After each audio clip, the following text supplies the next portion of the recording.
Olá, eu te saúdo com a paz do Senhor Jesus. Estamos começando mais uma edição do Seminário Internacional produzido pela Igreja Cristã Maranata e transmitido através das nossas redes sociais. Todas as terças-feiras, sempre a partir das 19 horas, você assiste a uma nova edição deste seminário. E esta é a publicação desta terça-feira, dia 25 de maio, e neste seminário, através de aulas rápidas e objetivas, você passa a entender com clareza o projeto de Deus para a sua vida. E hoje nós vamos apresentar a quarta parte do tema Igreja, Corpo de Cristo, com o título Cristo, o cabeça da Igreja. Sim, a palavra ficará.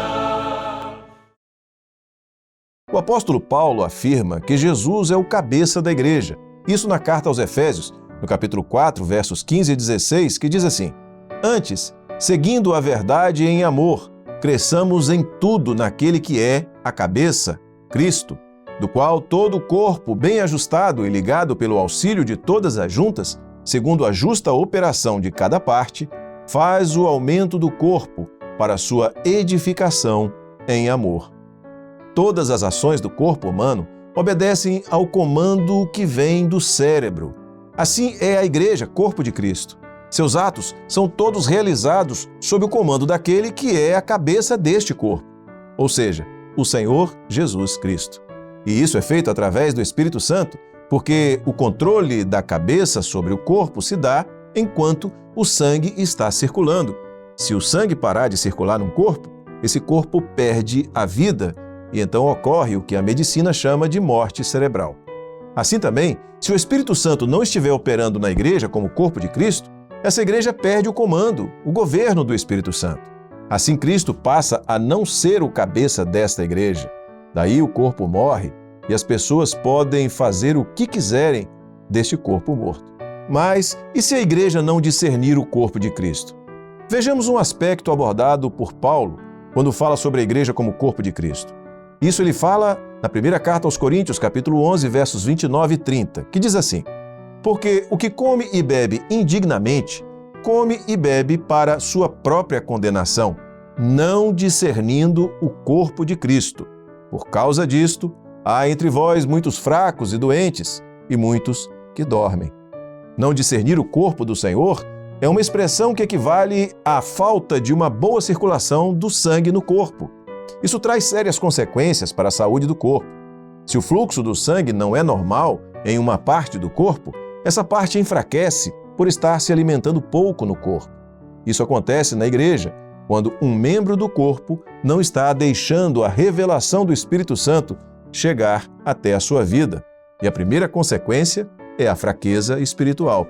O crente fraco é aquele que não é frequente aos cultos, não ora, não jejua, não lê e nem medita na palavra, não busca ao Senhor, não evangeliza.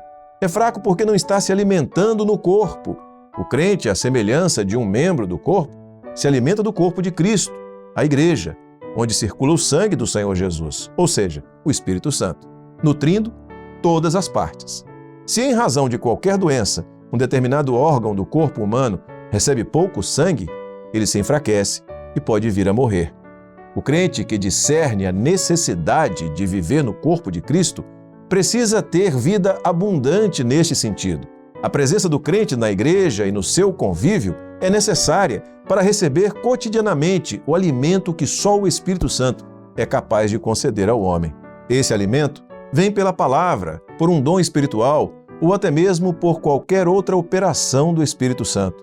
Quando ele não se alimenta espiritualmente como deve, naturalmente ele se enfraquece na sua vida espiritual. A segunda consequência é a doença espiritual. O crente doente é aquele que todos os dias tem um problema diferente, como resultado da sua fraqueza espiritual. Ficou doente porque não está recebendo os benefícios da comunhão do corpo, não está integrado ao corpo, mas age isoladamente por sua própria conta, sem pedir a oração e a ajuda espiritual do corpo. A enfermidade é contraída mais facilmente pelos desnutridos. Se alguém se alimenta pouco das coisas que provém do Senhor, logicamente, se torna alvo fácil das contaminações deste mundo que tornam enferma a sua vida espiritual. Mas há ainda o crente que dorme. Se o processo de fraqueza e doença espiritual não tiver uma solução, ele vai evoluir para o sono espiritual, que equivale à morte do crente.